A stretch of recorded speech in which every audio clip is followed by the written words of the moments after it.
مشاهدي الأفاضل، طيب الله أوقاتكم أينما كنتم بكل خير. أحييكم وأقدم نشرة أخبار المساء والمستهل بالعناوين. استشهاد المناضل العميد نقاش تسفازي.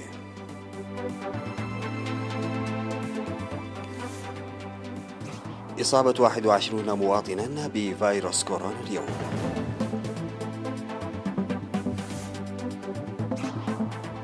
تكريم متسابقي الدراجات في الإقليم الأوسط.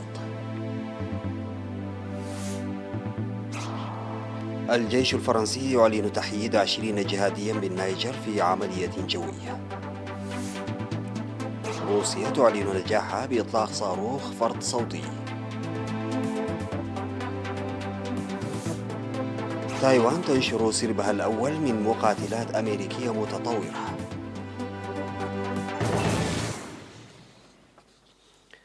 السلام عليكم ورحمة الله. استشهد يوم 18 من نوفمبر قائد مركز تدريب قوات الدفاع سابقا المناضل العميد نقاش تسفازين، أي بل عن عمر بلغ 84 عاما جراء مرض ألم به، وقد وري جثمانه الثرى في الساعة 10 من صباح اليوم 19 من نوفمبر في مقبرة الشهداء بأسمرة بحضور كبار المسؤولين في الحكومة والجبهة وقادة الجيش ورفاقه وأسرته. ووضع أكاليل الزهور على قبر الشهيد كل من قائد هيئة أركان قوات الدفاع الفريق فيليبوس ولد يوهنس باسم وزارة الدفاع، ومسؤول الشؤون السياسية في الجبهة الشعبية للديمقراطية والعدالة السيد يمان قبرآب باسم المكتب المركزي للجبهات الشعبية، والعميد إبراهام عندهم باسم قيادة مركز تدريب قوات الدفاع، واللواء تخلاي هبتسلوس باسم القوات الجوية. التحق المناضل نقاش تسفازين بالجبهة الشعبية لتحرير إريتريا في شهر أغسطس من عام 1977، وخدم في فترة الكفاح المسلح في الأسلحة الثقيلة وجهاز التدريب بمختلف مستويات المسؤولية، ومن عام 1985 وحتى عام 1987 قائدا لمدرسة الأكاديمية العسكرية، ومن عام 87 و900 وألف وحتى يوم الاستقلال قائد لأكاديمية إبراهيم عافا العسكرية. وعمل العميد نقاش تسفازين بعد الاستقلال قائدا لمدرسة الضباط وعضوا في مفوضية الدستور ونائب قائد مركز تدريب قوات الدفاع وقائدا لمركز تدريب قوات الدفاع في الفترة من عام 2000 وحتى 2013، وهو مناضل وقائد مثالي أمضى 44 سنة من عمره لخدمة شعبه ووطنه بتفاني وإخلاص.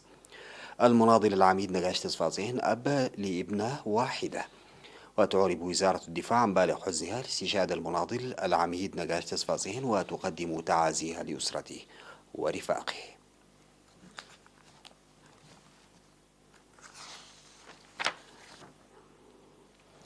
أعلنت وزارة الصحة أن الفحوصات المخبرية التي أجريت اليوم في مراكز العزل والفحص بالإقليمين الأوسط والجنوبي أظهرت إصابة 21 مواطنا بفيروس كورونا، وقد ظهرت 8 من الإصابات في الإقليم الأوسط، واحدة منها في مراكز العزل و7 في مراكز الفحص، 3 في وسط المدينة و2 في سنبل وواحدة في كل من قجرة وصزرات، و13 إصابة في الإقليم الجنوبي، 9 في عبد خالة و2 في مندفرة وواحدة في عرزة وواحدة في عبد قيح. في غضون ذلك شفي 7 مرضى، 10 منهم من الإقليم 7 مرضى من الإقليم الأوسط. بهذا بلغ عدد المصابين بفيروس كورونا في البلاد حتى الآن 7033، شفي منهم 6922 وتوفي 53 مريضا، فيما لا يزال 158 يتلقون العلاج في المستشفيات. وزارة الصحة 19 من نوفمبر 2021.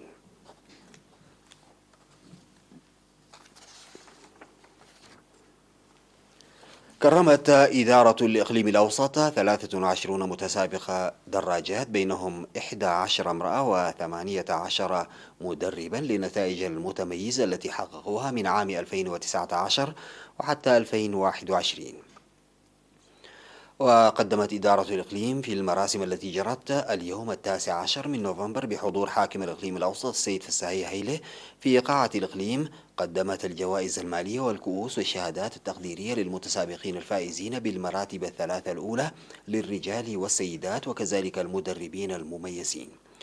وحصلت على الجائزة المتسابقتان المحترفة دسيت كيدانه وبتلهيم فصوم اللتان لقيتا مصرعهن في حادث مروري. وأوضح مسؤول قسم الثقافة والرياضة في الإقليم الأوسط السيد اندرياس اسمرهم في المناسبة إن عام 2021 شهد إنجازات وانتصارات لمتسابقي الدراجات الإريتريين ومدربيهم وفقدان متسابقتين مميزتين في حادث مروري. من جانبه هنأ حاكم الإقليم الأوسط السيد فساهي هيلة بالانتصارات التي تحققت بجهد المتسابقين ومدربيهم، داعيا لتكون كل التدريبات والمنافسات موجهة للمنافسات الدولية. وقدمت الشهادات التقديرية للمساهمين في إنجاح المسابقات.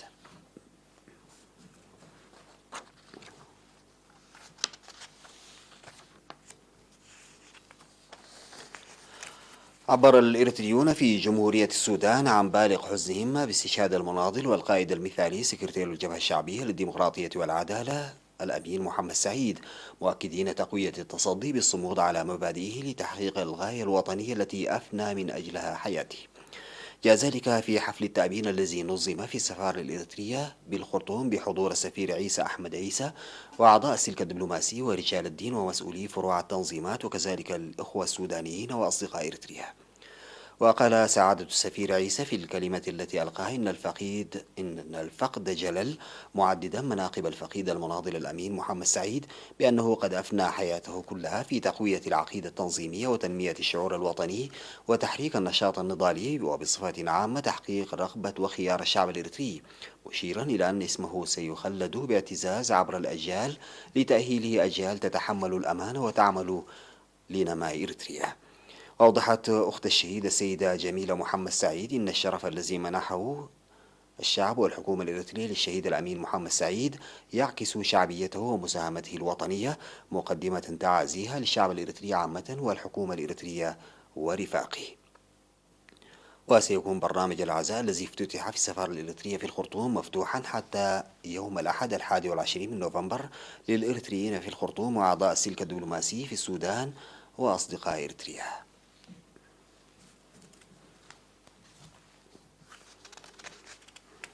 قدم مكتب العمل والرعاية الاجتماعية في مديرية الدخالة بالإقليم الجنوبي مساعدات مالية وعينية ل43 محتاجا، واشتملت المساعدات على 144 ألف نقفة ل40 من المحتاجين وحاملي فيروس إيدز، و110 ألاف نقفة عبارة عن بضاعة لمتاجر ل3 أسر شهداء.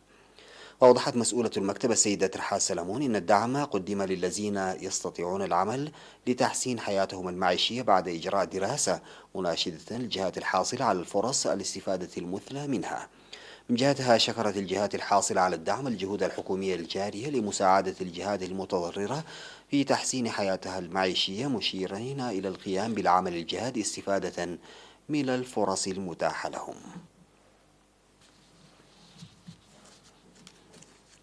بعد الفاصل سيداتي وسادتي عودوا لمواصلة الأخبار.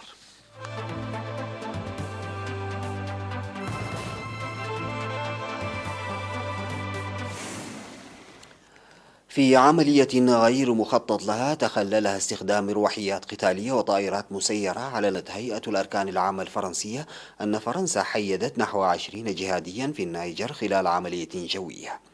وقال المتحدث باسم أركان الجيش الكولونيل باسكال ياني إنها كانت عملية استخدمت فيها مروحيات قتالية وطائرات مسيرة من نوع ريبر ومروحيات في قتال ضد مجموعة من نحو 40 جهاديا في المنطقة المعروفة باسم الحدود الثلاث بين النيجر ومالي وبوركينا فاسو. وأشار في مؤتمر صحفي لأن نحو 20 مقاتلا حيدوا فيما تم تفريق الآخرين. ولا يحدد الجيش الفرنسي إجمالا ما إذا كان المقاتل المحيد قد قتل أو جرح. وحصلت الضربة على بعد 1.5 كيلومتر من الحدود مع مالي في أراضي النيجر أو المنطقة المعتادة لتنظيم الدولة الإسلامية في الصحراء الكبرى بحسب المتحدث. أعلنت روسيا أن فرقاطة الأميرال غورشوف قامت بإطلاق اختبار لصاروخ سيركون الفرط صوتي، وهو سلاح من نوع جديد يثير قلق الغرب وتعتبر موسكو أنه لا يقهر. وقال الجيش الروسي في بيان إنه أطلق الصاروخ باتجاه هدف بحري في مياه البحر الأبيض، وتمت إصابة الهدف بضربة مباشرة. ويعود أول إطلاق رسمي للصاروخ سيركون إلى أكتوبر 2020. واعتبر الرئيس الروسي فلاديمير بوتين حينها أن هذه التجربة الناجحة هي حدث عظيم بالنسبة إلى روسيا بأسرها. ومنذ ذلك الحين أجريت تجارب من فرقاطة الأدميرال غورشكوف. ووسط أجواء يسودها التوتر مع الغرب، أعلنت روسيا خلال السنوات الماضية تطويرها عددا من الأسلحة وصفها بوتين بأنها لا تقهر. ويندرج سيركون ضمن هذه الأسلحة، ويمكن أن يصل مداه إلى 1000 كيلومتر. ومن المقرر تجهيز السفن الحربية والغواصات التابعة للبحرية الروسية بهذا الصاروخ.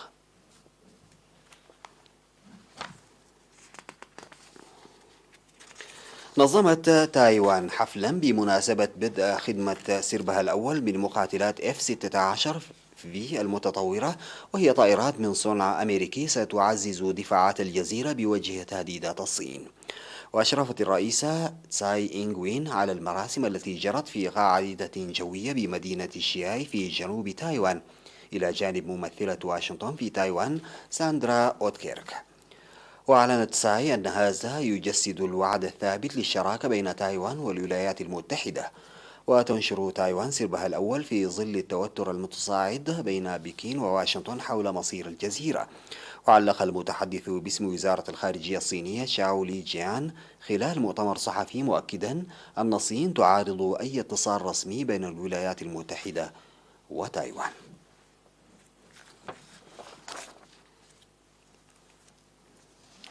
وصلت المنطقة التي أزيلت منها الغابات في أمازون البرازيلية إلى أعلى مستوى لها في 15 عاما بعد قفزة بنسبة 22% عن العام السابق، وفقا للبيانات الرسمية التي نشرت. وأظهر نظام مراقبة تابع للمعهد الوطني لأبحاث الفضاء أن منطقة الأمازون البرازيلية فقدت 13235 كيلومترا مربعا من الغابات المطيرة في الفترة المرجعية البالغة 12 شهرا من أغسطس 2020 إلى يوليو 2021، وهذا أكبر عدد منذ عام 2006. وتولى بولسونارو منصبه بوعود لتطوير الأمازون، ورفض الاحتجاج العالمي بشأن تدميرها. ختاما سيداتي وسادتي، لنشرة أخبار هذا المساء أعود فأذكر بعناوينها. استشهاد المناضل العميد نجاش تسفازين. إصابة 21 مواطنا بفيروس كورونا اليوم.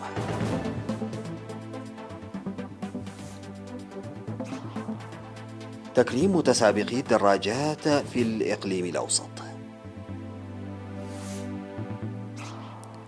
الجيش الفرنسي يعلن تحييد 20 جهاديا بالنيجر في عملية جوية. روسيا تعلن نجاحها بإطلاق صاروخ فرط صوتي.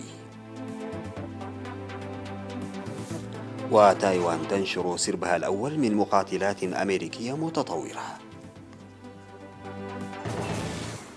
انتهت نشرة أخبار المساء، شكرا لمتابعتكم، السلام عليكم ورحمة الله تعالى وبركاته.